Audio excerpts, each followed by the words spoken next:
घोटाळे करण्याची एक फॅक्टरी या लोकांनी उघडली आहे. लोकसभा, विधानसभा, आता स्थानिक स्वराज्य संस्था. राहुल गांधींसह आम्ही सगळे त्याच्यावरती आवाज उठवतोय. पण निवडणूक आयोग हा सत्य ऐकायला तयार नाही, सत्य पाहायला तयार नाही आणि आम्ही जे सांगतोय त्याच्यावरती उत्तर द्यायला तयार नाही. अशा वेळेला जर एक भूमिका असेल की आधी निवडणूक याद्या दुरुस्त करा, निर्दोष करा आणि मग निवडणुका घ्या, ह्यात काय चुकतं असं मला वाटत नाही. अशा निवडणुका म्हणजे फार्स आणि तमाशा ठरेल.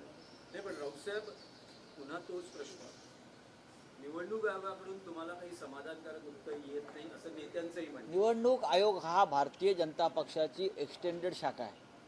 जसं ABVP त्यांची एक आहे, RSS आहे, इतर काही त्यांच्या संस्था आहेत, रामभाऊ म्हाळगी प्रतिष्ठान आहे, बरोबर आहे. त्याचप्रमाणे निवडणूक आयोग आहे. सध्या याआधी नव्हता, आमच्या राजवटीत असं नव्हतं. निवडणूक आयोग जर भारतीय जनता पक्षाने त्यात नेमलेली माणसं ही भारतीय जनता पक्षाच्या कार्यकर्त्यांप्रमाणे काम करत असतील तर त्यांच्याकडनं आम्ही कोणती अपेक्षा करणार.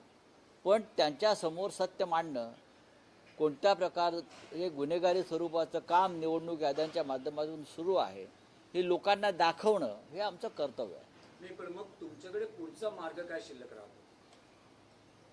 आता काल हा प्रश्न आपण तिथे उपस्थित असलेल्या नेत्यांना विचारल्यावरती हा प्रश्न मला विचारणं योग्य नाही. काल निवडणूक आयोगाला भेटून आल्यावर जे नेते पत्रकार परिषदेमध्ये उपस्थित होते तुम्ही त्यांनाही हा प्रश्न विचारलेला आहे आणि काल या सर्व नेत्यांनी याचं उत्तर दिलेलं आहे. आम्ही बोलत राहू, आम्ही दबाव जनतेचा आणत राहू की सदोष निवडणूक याद्या, मतदार याद्या आणि नंतर निवडणूक. जसं आमची घोषणा होती, पहिले मंदिर फिर सरकार, पहिले मंदिर फिर सरकार ही शिवसेनेची घोषणा होती आणि ती पूर्ण झाली.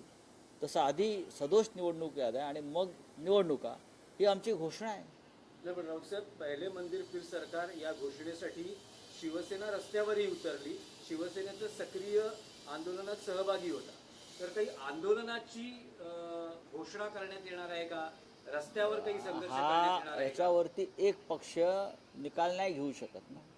काल आपण पाहिलं असेल की महाराष्ट्रातले जवळजवळ सर्व राजकीय पक्ष सत्ताधारी वगळता आम्ही त्यांनाही आमंत्रित केलं होतं भाजपच्या नेत्यांना, पण ते आले नाहीत. कारण